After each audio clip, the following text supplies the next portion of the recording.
नमस्कार। आकाशवाणी से प्रस्तुत है समाचार संध्या।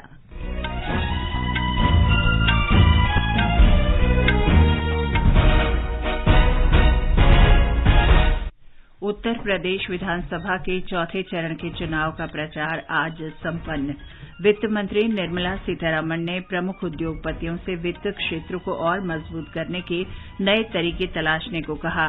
सरकार ने कहा अब तक 1,36,350 करोड़ रुपए से अधिक न्यूनतम समर्थन मूल्य पर धान की खरीद से 94 लाख से अधिक किसान लाभान्वित हुए। वैज्ञानिक विरासत और प्रौद्योगिकी कौशल को प्रदर्शित करने के लिए देश भर में कल से एक सप्ताह के विज्ञान सर्वत्र पूज्यते स्मरणोत्सव का आयोजन। विदेश मंत्रालय बुधवार से नई दिल्ली में 3 दिन के शिल्प महोत्सव का आयोजन करेगा। औषधि महानियंत्रक ने 12 से 18 वर्ष के बच्चों में आपातकालीन इस्तेमाल के लिए कोविड रोधी टीके कॉर्बेवैक्स को मंजूरी दी और विदेश सचिव हर्षवर्धन श्रृंगला ने कहा भारत बांग्लादेश सीमा का प्रभावी प्रबंधन आर्थिक संबंधों और लोगों के बीच संपर्क सुविधाजनक बनाने के लिए महत्वपूर्ण है। समाचार संध्या में आनंद श्रीवास्तव के साथ मैं चंद्रिका जोशी। कोरोना वायरस के नए स्वरूप ओमिक्रॉन को देखते हुए आपसे अपील है सतर्क रहें और पूर्ण टीकाकरण कराएं। 15 से 18 वर्ष के किशोरों और अन्य लोगों के टीकाकरण में मदद करें। सुरक्षित रहने के लिए कृपया 3 सरल उपायों का पालन अवश्य करें। मास्क पहनें, 2 गज की सुरक्षित दूरी बनाए रखें, हाथ और चेहरा साफ रखें। कोविड से संबंधित किसी भी जानकारी और मार्गदर्शन के लिए राष्ट्रीय हेल्पलाइन नंबर 01123978046 और 1075 पर संपर्क करें। और अब समाचार।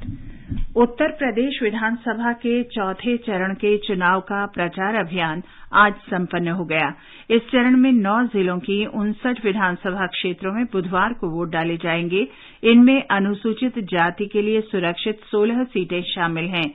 राज्य में कुल 7 चरणों में मतदान हो रहा है। एक रिपोर्ट। राज्य के 9 जिलों की 60 विधानसभा सीटों पर चुनाव प्रचार का शोर आज शाम थम गया। इन जिलों में चौथे चरण में वोट डाले जाएंगे और ये जिले तराई से लेकर अवध और बुंदेलखंड तक फैले हुए हैं। जिन जिलों में 23 फरवरी को वोट पड़ेंगे उनमें पीलीभीत, लखीमपुर, सीतापुर, हरदोई, उन्नाव, रायबरेली, लखनऊ, फतेहपुर और बांदा शामिल हैं। इस चरण में 624 उम्मीदवारों की किस्मत का फैसला होना है। राज्य की राजधानी लखनऊ की 9 सीटों पर इसी चरण में वोट डाले जाएंगे, जहां बेहद दिलचस्प मुकाबला हो रहा है। पिछले चुनाव में भाजपा ने 9 में से 8 सीटों पर कब्जा किया था, वहीं समाजवादी पार्टी को मात्र 1 सीट मिली थी। इस बार के मतदान में वोटर भाजपा सरकार के मंत्रियों आशुतोष टंडन, ब्रजेश पाठक, पुलिस अफसर से राजनेता बने भाजपा उम्मीदवार राजेश्वर सिंह, केंद्रीय मंत्री कौशल किशोर की पत्नी जया देवी, पूर्व सपा मंत्रियों रविदास मल्होत्रा, अभिषेक मिश्रा और पूर्व सांसद सुशीला सरोज की किस्मत का फैसला करेंगे। सुशील चंद्र तिवारी, आकाशवाणी समाचार, लखनऊ। राजनीतिक दलों ने उत्तर प्रदेश में बाकी चरणों और मणिपुर में 2 चरणों में होने वाले मतदान के लिए प्रचार तेज कर दिया है। विभिन्न राजनीतिक दलों के दिग्गज नेता प्रचार में जुटे हैं। मणिपुर में कांग्रेस नेता राहुल गांधी ने इम्फाल में एक रैली को संबोधित किया। केंद्रीय मंत्री और भाजपा नेता नितिन गडकरी राज्य के पहाड़ी जिलों में 2 रैलियों में शामिल हुए। ब्यौरा हमारे संवाददाता से। गोवा, उत्तराखंड और पंजाब में मतदान सफलतापूर्वक संपन्न होने के बाद अब राजनीतिक दलों के नेताओं ने अपनी चुनावी अभियान को मणिपुर में केंद्रित कर दिया है। मणिपुर में आज जोरदार राजनीतिक अभियान देखा गया। भाजपा नेता नितिन गडकरी ने आज मणिपुर के उखरुल और तेंगनोपल जिलों का दौरा किया और राजनीतिक रैलियों में भाग लिया, जबकि असम के मुख्यमंत्री और नॉर्थ ईस्ट डेमोक्रेटिक अलायंस के संयोजक हिमंत बिस्वा शर्मा भी बिष्णुपुर जिले में भाजपा उम्मीदवार के राजनीतिक समारोह में शामिल हुई। केंद्रीय मंत्री और भाजपा नेता नितिन गडकरी ने कहा कि भाजपा के नेतृत्व वाली राज्य सरकार ने मणिपुर में समुदाय के बीच एकता लाई है, जिसने विकास का अनुसरण किया है। कांग्रेस नेता राहुल गांधी ने इम्फाल में चुनावी रैली की संबोधित करते हुए भाजपा सरकार की आलोचना करते हुए कहा कि भाजपा देश में किसानों और महिलाओं के विकास में विफल रही है। नेशनल पीपल पार्टी एनपीपी के राष्ट्रीय अध्यक्ष कोनराड संगमा भी आज उखरुल जिले में आयोजित एक राजनीतिक बैठक में शामिल हुई। आकाशवाणी समाचार के लिए इम्फाल से जेजे थोक्सोम। मणिपुर विधानसभा चुनाव 2 चरणों में होंगे। पहले चरण का मतदान 28 फरवरी को होगा। असम में माजुली विधानसभा क्षेत्र के उपचुनाव के लिए 3 उम्मीदवार मैदान में हैं। नाम वापस लेने का आज अंतिम दिन था। किसी भी प्रत्याशी ने अपना पर्चा वापस नहीं लिया। भारतीय जनता पार्टी के भुवन गाम और असम जातीय परिषद की चित्रा रंजन बासुमतारी मैदान में हैं। मतदान 7 मार्च को होगा। सर्बानंद सोनोवाल ने राज्यसभा के लिए निर्वाचित होने के बाद इस सीट से त्यागपत्र दे दिया था। इस बीच राज्य में 80 नगर निकायों के चुनाव के लिए प्रचार जारी है। मतदान 6 मार्च को होगा। सोशल मीडिया पर एक भ्रामक दावे का प्रचार हो रहा है कि निर्वाचन आयोग लोकसभा चुनाव में वोट न डालने वालों के बैंक खातों में से 350 रुपए काट लेगा। पत्र सूचना कार्यालय ने स्पष्ट किया है कि निर्वाचन आयोग ने ऐसा कोई निर्णय नहीं लिया है। कार्यालय ने सभी लोगों से ऐसे भ्रामक संदेशों को साझा न करने की अपील की है। वित्त मंत्री निर्मला सीतारमण ने उद्योग जगत के प्रतिनिधियों से वित्त क्षेत्र को और मजबूत करने के तरीके तलाशने और महामारी के बाद अर्थव्यवस्था को सुदृढ़ करने के लिए सहायता करने को कहा है। मुंबई में आज उद्योग जगत के प्रतिनिधियों के साथ बजट के बाद बातचीत में वित्त मंत्री ने महामारी के दौरान भी बाजारों के बेहतर प्रदर्शन पर संतोष व्यक्त किया। वित्त मंत्री ने जोर देकर कहा कि सरकार निरंतर सुधार चाहती है। उन्होंने कहा कि बुनियादी ढांचे के निर्माण पर बजट प्रस्ताव अर्थव्यवस्था में सुधार लाने का एक प्रयास है। खाद्य मंत्रालय ने आज कहा कि खरीफ विपणन सत्र 2021-22 के दौरान किसानों से न्यूनतम समर्थन मूल्य पर धान की खरीद सुचारू रूप से जारी है। इस सत्र में कल तक 695 लाख मीट्रिक टन से अधिक धान की खरीद की जा चुकी है। धान की खरीद चंडीगढ़, गुजरात, असम, हरियाणा, हिमाचल प्रदेश, जम्मू और कश्मीर, झारखंड, पंजाब, उत्तर प्रदेश, उत्तराखंड, तेलंगाना, राजस्थान, केरल, तमिलनाडु, कर्नाटक, पश्चिम बंगाल, त्रिपुरा, बिहार, ओडिशा, महाराष्ट्र, पुद्दुचेरी, छत्तीसगढ़, आंध्र प्रदेश और मध्य प्रदेश में की जा रही है।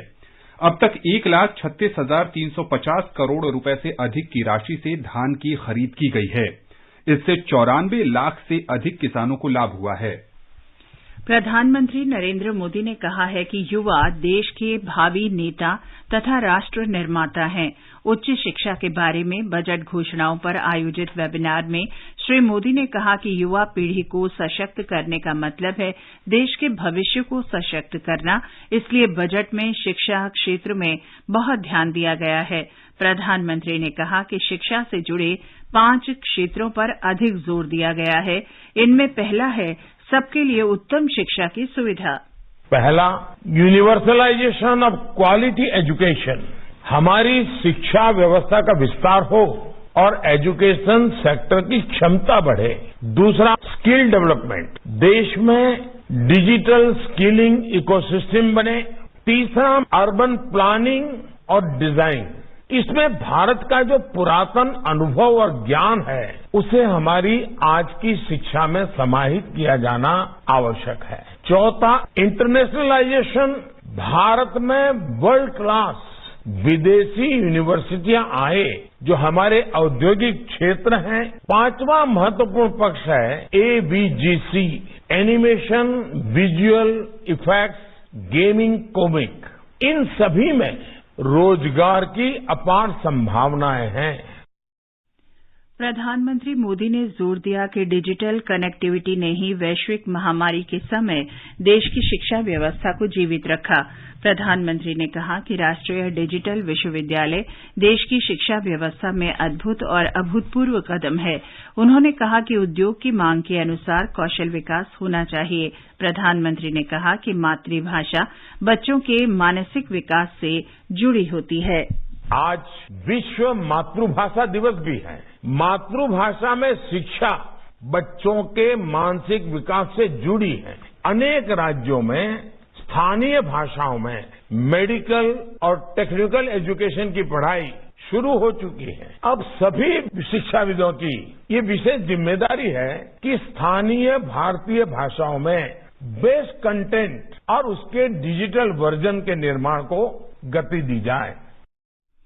डॉक्टर सुभाष सरकार ने वेबिनार के समापन सत्र में शिक्षा राज्य मंत्री डॉ सुभाष सरकार ने कहा कि वेबिनार का उद्देश्य विभिन्न बजट घोषणाओं को लागू करने के लिए एक व्यापक रणनीति विकसित करना है। कौशल विकास और उद्यमिता राज्य मंत्री राजीव चंद्रशेखर ने कहा कि स्किल इंडिया के अंतर्गत प्रयासों को शिक्षा के साथ एकीकृत करने की आवश्यकता है। तीनों सेनाओं के सर्वोच्च कमांडर और राष्ट्रपति रामनाथ कोविंद ने आज विशाखापत्तनम में भारतीय नौसेना बेड़े का निरीक्षण किया।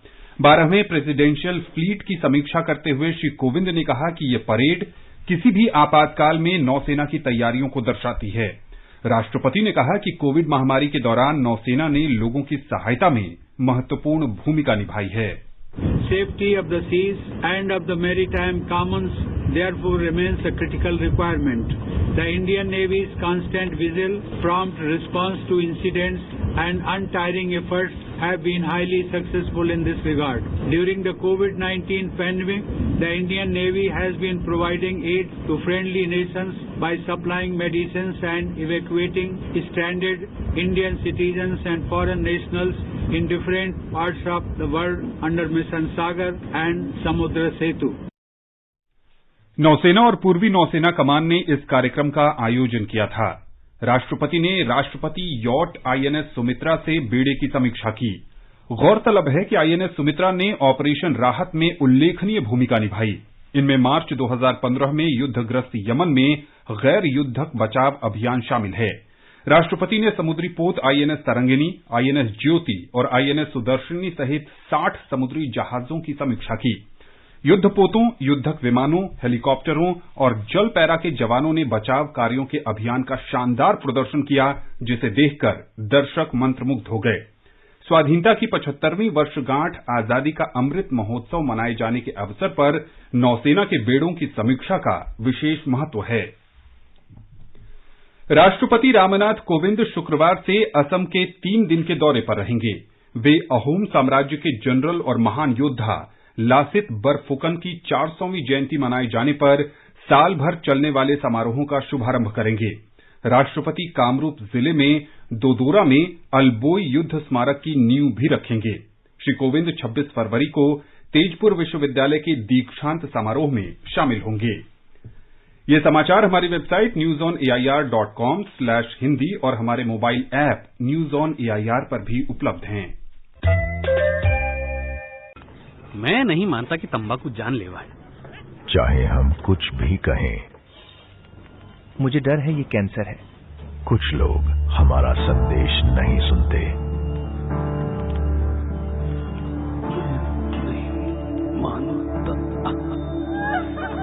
तंबाकू जानलेवा है, हर पैक पर है। इसे देखिए और इस पर विश्वास कीजिए। भारत सरकार के स्वास्थ्य एवं परिवार कल्याण मंत्रालय द्वारा जनहित में जारी। बेटी बचाओ, बेटी पढ़ाओ, इसको निरंतर बल देना है और इसलिए उसके लिए एक सामाजिक सुरक्षा भी चाहिए। प्रधानमंत्री नरेंद्र मोदी के इसी विजन से मुमकिन हुई हमारी बेटियों के लिए सुकन्या समृद्धि योजना। आज ही डाकघर या बैंक जाकर सुकन्या समृद्धि खाता खोलें और बिटिया के नाम 250 रूपए से लेकर 1.5 लाख रूपए तक सालाना जमा करते रहिए। इस पर सरकार आयकर छूट के साथ ज्यादा ब्याज भी देती है। समय आने पर कुछ पैसा उच्च शिक्षा के लिए और बाकी शादी के समय निकाल सकते हैं। सुकन्या समृद्धि खाता, बेटियों के सर्वांगीण विकास का संकल्प। अधिक जानकारी के लिए राष्ट्रीय बचत संस्थान की वेबसाइट nsiindia.gov.in पर जाएं। समाचार संध्या में आपका फिर स्वागत है। आगे बढ़ने से पहले मुख्य समाचारों पर एक नजर। उत्तर प्रदेश विधानसभा के चौथे चरण के चुनाव का प्रचार आज संपन्न। वित्त मंत्री निर्मला सीतारामन ने शीर्ष उद्योगपतियों से वित्त क्षेत्र को और मजबूत करने के नए तरीके तलाशने को कहा। सरकार ने कहा अब तक 1,36,350 करोड़ रुपए से अधिक न्यूनतम समर्थन मूल्य पर धान की खरीद से 94 लाख से अधिक किसान लाभान्वित हुए। वैज्ञानिक विरासत और प्रौद्योगिकी कौशल को प्रदर्शित करने के लिए देश भर में कल से एक सप्ताह के विज्ञान सर्वत्र पूज्यते स्मरणोत्सव का आयोजन। विदेश मंत्रालय बुधवार से नई दिल्ली में 3 दिन के शिल्प महोत्सव का आयोजन करेगा। औषधि महानियंत्रक ने 12 से 18 वर्ष के बच्चों में आपातकालीन इस्तेमाल के लिए कोविड रोधी टीके कॉर्बेवैक्स को मंजूरी दी और विदेश सचिव हर्षवर्धन श्रिंगला ने कहा, भारत बांग्लादेश सीमा पर प्रभावी प्रबंधन आर्थिक संबंधों और लोगों के बीच संपर्क सुविधाजनक बनाने के लिए महत्वपूर्ण है।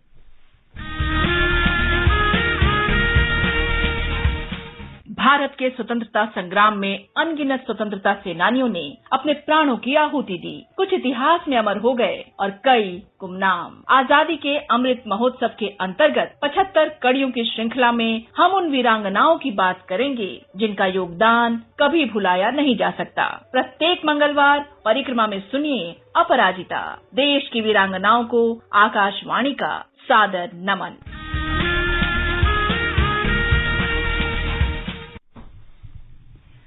राष्ट्रव्यापी टीकाकरण अभियान के अंतर्गत देश में अब तक 175 करोड़ 78 लाख से अधिक कोविड टीके लगाए जा चुके हैं। स्वास्थ्य मंत्रालय ने बताया कि आज 32 लाख से अधिक टीके लगाए गए। स्वास्थ्य देखभाल कार्यकर्ता, फ्रंटलाइन वर्कर्स और 60 वर्ष से अधिक उम्र के लोगों को 1 करोड़ 91 लाख से अधिक एहतियाती खुराक दी जा चुकी हैं। इस बीच कल 16,051 नए कोरोना रोगियों की पुष्टि हुई और 37,901 मरीज स्वस्थ हुए। स्वस्थ होने की दर 98.33% पर पहुंच चुकी है। औषधि महानियंत्रक ने 12 से 18 वर्ष के बच्चों के लिए कोविड टीके कॉर्बोवैक्स के आपात उपयोग की मंजूरी दे दी है। वैक्सीन को हैदराबाद की दवा कंपनी बायोलॉजिकल ई लिमिटेड ने विकसित किया है। ये देश की पहली स्वदेशी रूप से विकसित रिसेप्टर बाइंडिंग डोमेन प्रोटीन सब यूनिट कोविड वैक्सीन है। इससे पहले टीके को पिछले वर्ष दिसंबर में वयस्क आबादी के लिए आपात उपयोग की मंजूरी प्राप्त हुई थी। कॉर्बोवैक्स टीके की दूसरी खुराक 28 दिन के अंतराल पर इंट्रामस्कुलर माध्यम से दी जा सकेगी। इसे 2 से 8 डिग्री सेल्सियस तापमान पर रखा जा सकता है। आकाशवाणी समाचार से विशेष बातचीत में नीति आयोग के स्वास्थ्य सदस्य डॉक्टर वीके पॉल ने बताया कि भारत के पास बच्चों के लिए अब कोविड रोधी 2 टीके उपलब्ध हैं। भारत में बना बायोई के द्वारा बनाया गया एक वैक्सीन कॉर्बेवैक्स, उसको 12 से 18 उम्र के किशोर किशोरियों को में इस्तेमाल करने के लिए आज्ञा दे दी गई है। अब हमारे पास इस उम्र के बच्चों के लिए कोवैक्सीन के अलावा ये वैक्सीन भी इस्तेमाल करने की पॉसिबिलिटी सामने आ गई है। रांची में केंद्रीय अन्वेषण ब्यूरो की विशेष अदालत ने चारा घोटाले से जुड़े अंतिम मामले में राष्ट्रीय जनता दल प्रमुख लालू प्रसाद को आज 5 वर्ष के कारावास की सजा सुनाई है। अदालत ने लालू पर 60 लाख रुपए का जुर्माना भी लगाया है। ये मामला डोरंडा कोषागार से 139 करोड़ रुपए से अधिक की अवैध निकासी से जुड़ा है। इस मामले से जुड़े अन्य दोषियों को भी सजा सुनाई गई है। 38 दोषियों की सूची में लालू प्रसाद के अलावा मोहम्मद सईद, आरके राणा और त्रिपुरारी मोहन प्रसाद को सबसे अधिक सजा दी गई है। त्रिपुरारी मोहन प्रसाद पर अधिकतम 2 करोड़ रुपए का जुर्माना लगाया गया है। आजादी का अमृत महोत्सव के हिस्से के रूप में सरकार कल से देश भर में 75 स्थानों पर विज्ञान सर्वत्र पूज्यते स्मरणोत्सव आयोजित करेगा। 1 सप्ताह तक चलने वाला ये कार्यक्रम देश की वैज्ञानिक विरासत और प्रौद्योगिकी कौशल को प्रदर्शित करेगा, जिसने रक्षा, अंतरिक्ष, स्वास्थ्य, कृषि, खगोल विज्ञान और अन्य क्षेत्रों के समाधान खोजने में मदद की है। विज्ञान और प्रौद्योगिकी विभाग के सचिव डॉक्टर एस चंद्रशेखर ने कहा कि ये कार्यक्रम न केवल छोटे बच्चों को बल्कि आम नागरिकों को भी प्रेरित करेगा। कार्यक्रम विभिन्न भारतीय भाषाओं में आयोजित किया जाएगा और इसमें 75 फिल्मों की स्क्रीनिंग की जाएगी। विदेश मंत्रालय आजादी का अमृत महोत्सव सप्ताह के अंतर्गत भारतीय सांस्कृतिक संबद्ध परिषद के साथ बुधवार से नई दिल्ली में 3 दिन का शिल्प महोत्सव सम्मेलन का आयोजन करेगा। परिषद के अध्यक्ष डॉक्टर विनय सहस्त्रबुद्धे ने बताया कि भारत में एक समृद्ध कारीगर संस्कृति है और इसे अंतर्राष्ट्रीय समुदाय के सामने प्रदर्शित करने की आवश्यकता है। शिल्प, संस्कृति, समुदाय और जलवायु पर आधारित इस महोत्सव में 11 राज्यों के 22 कारीगर समूह भाग लेंगे। उन्होंने बताया कि लोग महोत्सव में निःशुल्क प्रवेश कर सकते हैं। विभिन्न देशों से लोग यहाँ पर आते हैं, आईसीसीआर के माध्यम से या अपने माध्यम से ट्रेनिंग लेकर या प्रशिक्षण पूरा 1 साल 2 साल का पाठ्यक्रम पूरा करके चले गए हैं, उनको भारत के साथ सदा के लिए जोड़ने के लिए एक इंडिया एल्यूमनाई नाम का पोर्टल बन गया है, जिसको भी हम इसी महीने में लॉन्च करेंगे। मगर सबसे महत्वपूर्ण, आने वाले 23 तारीख को हम ये कोएलिशंस नाम से एक क्राफ्ट मेला, क्राफ्ट कल्चर, कम्युनिटी क्लाइमेट, इन सारे विषयों को समर्पित जो बीकानेर हाउस में हो रहा है, जिसमें आपको सादर निमंत्रण है। आजादी के अमृत महोत्सव के अंतर्गत आइए अब सुनते हैं आकाशवाणी की विशेष प्रस्तुति आजादी का सफर। आजादी का अमृत महोत्सव।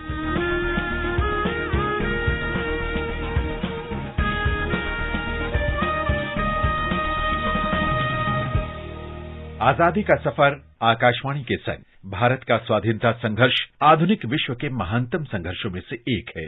आकाशवाणी से हम आपके लिए प्रतिदिन ला रहे हैं इस संघर्ष की झलक। We, the people of India. 21 फरवरी 1948 को भारत का संविधान तैयार करने के लिए गठित समिति ने संविधान सभा के अध्यक्ष को संविधान का मसौदा सौंपा था। समिति को ये मसौदा 4 महीने पहले ही मिल गया था, जिसे सभा के संवैधानिक सलाहकार BN राव ने तैयार किया था। राव के मसौदे में विभिन्न समितियों की रिपोर्ट पर लिए गए निर्णय शामिल किए गए थे। इन समितियों को संविधान के विशिष्ट भागों के बारे में तैयार किए गए संवैधानिक प्रावधानों पर कार्य करने की जिम्मेदारी सौंपी गई थी। मसौदा समिति ने अक्टूबर 1947 से फरवरी 1948 के बीच राव के मसौदे की छानबीन की, उसे दुरुस्त किया और उसमें कुछ जोड़ा। इस प्रक्रिया के उपरांत 1948 का मसौदा सामने आया।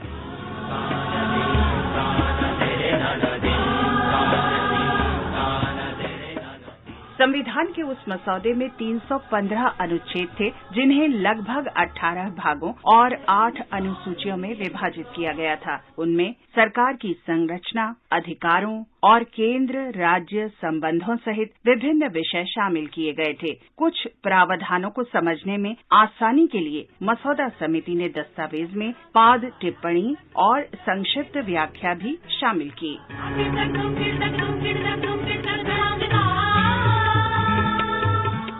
संविधान का वो मसौदा भारतीय संविधान का पहला खाका था जो सार्वजनिक रूप से उपलब्ध था। सुझाव लेने के लिए संविधान सभा के सदस्यों, प्रांतीय सरकारों, केंद्रीय मंत्रालयों, उच्चतम न्यायालय और उच्च न्यायालयों तथा आम जनता के बीच मसौदे का व्यापक प्रचार प्रसार किया गया। सदस्यों और भारत की जनता के बीच परामर्श और आम सहमति की इस लोकतांत्रिक प्रक्रिया से विश्व का सबसे बड़ा लिखित संविधान बनाने में सहायता मिली, और ये है भारत का संविधान।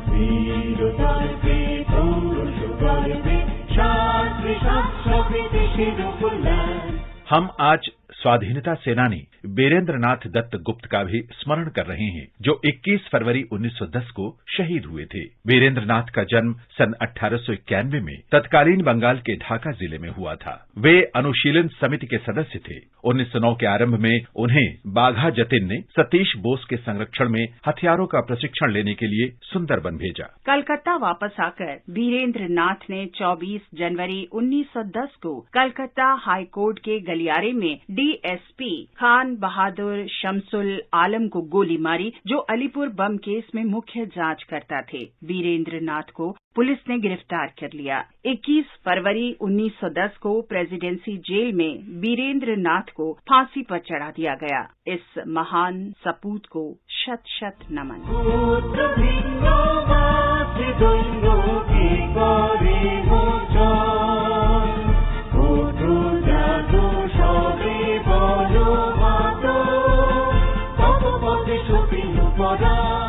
आज हम शहीद सुकुर चंद को भी श्रद्धांजलि अर्पित कर रहे हैं। वे 21 फरवरी 1947 को शहीद हुए थे। वर्तमान बांग्लादेश के दिनाजपुर में तेभागा आंदोलन के दौरान किसान सभा के नेता डोमा सिंह की तलाश में पुलिस दिनाजपुर के थुमनिया गांव में घुस गई। लोग अपने नेता की गिरफ्तारी का विरोध करने के लिए डोमा के घर के सामने एकत्र हो गए। अपनी पत्नी के साथ सुकुर चंद हाथ में लाठी लेकर पुलिस की तरफ बढ़े। पुलिस ने गोलीबारी शुरू कर दी। सुकुर चंद और उनकी पत्नी वहीं शहीद हो गए। इन महान शहीदों को हमारा नमन।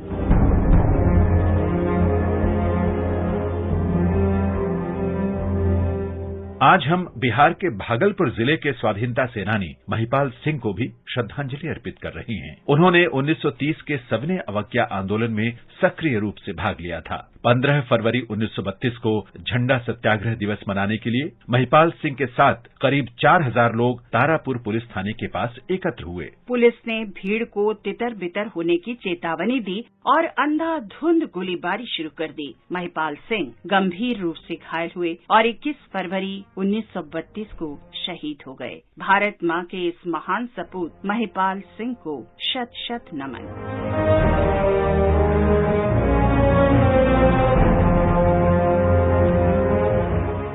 हम आज सुपलुल दुबे का भी स्मरण कर रहे हैं, जो 21 फरवरी 1859 को शहीद हुए थे। मुंबई प्रेसिडेंसी के निवासी सुपलुल मुंबई में ब्रिटिश ईस्ट इंडिया कंपनी में नौकरी करते थे, लेकिन 1857 के स्वतंत्रता संग्राम के दौरान उन्होंने नौकरी छोड़ दी। वे कई बार कंपनी सेना के विरुद्ध लड़े, लेकिन आखिरकार अंग्रेजों ने उन्हें पकड़ लिया। दुबे पर नौकरी छोड़कर भागने और विद्रोह के आरोप लगाए गए। आजीवन देश निकाला करके उन्हें अप्रैल 1858 में अंडमान भेज दिया गया। 21 फरवरी 1859 को दुबे शहीद हो गए। महान स्वाधीनता सेनानी सुपलुल दुबे को हमारा नमन।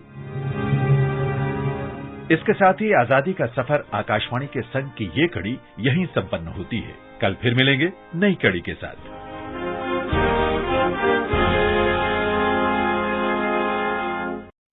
ये आकाशवाणी है। राष्ट्रीय पोलियो चक्र 27 फरवरी 2022। नमस्कार। भारत की पोलियो से जीत की कहानी बड़े बड़े शब्दों में लिखी जाएगी, और इस जीती हुई लड़ाई को कायम रखने के लिए हमें अपने प्रयासों को जारी रखना होगा तब तक जब तक दुनिया से पोलियो का खतरा पूर्ण रूप से टलना चाहिए। खतरा है बरकरार, इसीलिए पोलियो की खुराक पिलाना है हर बार। 2 बूंद हर बार, पोलियो पर जीत रहे बरकरार। जन्म से लेकर के 5 साल तक पोलियो खुराक पिलाना है हर बार। राष्ट्रीय पोलियो चक्र 27 फरवरी 2022। विदेश सचिव हर्षवर्धन श्रिंगला ने कहा है कि भारत बांग्लादेश सीमा का प्रभावी प्रबंधन आर्थिक संबंधों और लोगों के बीच आवागमन को सुविधाजनक बनाने के लिए महत्वपूर्ण है। 10वीं भारत बांग्लादेश मैत्री वार्ता में आज उन्होंने कहा कि अवैध गतिविधियों को नियंत्रित करते हुए वस्तुओं और लोगों को सुगम आवागमन प्रदान करने के लिए सीमा बुनियादी ढांचे को मजबूत करने की आवश्यकता है। भारत के 16 वर्षीय प्रज्ञानानंदा ने बड़ा उलटफेर करते हुए शतरंज के विश्व चैंपियन नॉर्वे के कार्लसन को एयर थिंग्स मास्टर्स टूर्नामेंट के 8वें राउंड में हरा दिया है। प्रज्ञानानंदा इस टूर्नामेंट में सबसे कम उम्र के खिलाड़ी हैं। महिला क्रिकेट में भारत और न्यूजीलैंड के बीच 5 एकदिवसीय क्रिकेट मैचों की श्रृंखला का चौथा मैच कल सुबह 3:30 बजे से क्वींसटाउन में खेला जाएगा। श्रृंखला में न्यूजीलैंड ने 3-0 की अजय बढ़त हासिल कर ली है। आकाशवाणी का समाचार सेवा प्रभाग आज रात 9:15 बजे स्पॉटलाइट कार्यक्रम में विश्व खाद्य कार्यक्रम प्रतिनिधि और भारत में निदेशक बिशु परजूली के साथ एक विशेष भेंटवार्ता FM गोल्ड चैनल पर प्रसारित करेगा। विश्व खाद्य कार्यक्रम के साथ भारत की साझेदारी की सराहना करते हुए बिशु परजूली ने अफगानी आबादी को विशेष रूप से वर्तमान खाद्य संकट के दौरान भारत के समर्थन का गर्मजोशी से स्वागत किया। और अंत में मुख्य समाचार एक बार फिर।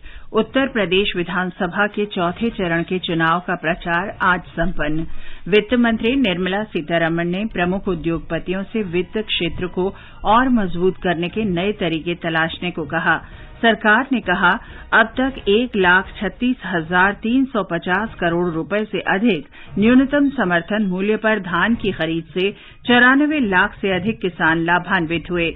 वैज्ञानिक विरासत और प्रौद्योगिकी कौशल को प्रदर्शित करने के लिए देश भर में कल से 1 सप्ताह के विज्ञान सर्वत्र पूज्यते स्मरणोत्सव का आयोजन। विदेश मंत्रालय बुधवार से नई दिल्ली में 3 दिन के शिल्प महोत्सव का आयोजन करेगा। औषधि महानियंत्रक ने 12 से 18 वर्ष के बच्चों में आपातकालीन इस्तेमाल के लिए कोविड रोधी टीके कॉर्बोवैक्स को मंजूरी दी। विदेश सचिव हर्षवर्धन श्रिंगला ने कहा भारत बांग्लादेश सीमा का प्रभावी प्रबंधन आर्थिक संबंधों और लोगों के बीच संपर्क सुविधाजनक बनाने के लिए महत्वपूर्ण है। इसके साथ ही समाचार संध्या का ये अंक समाप्त हुआ। नमस्कार।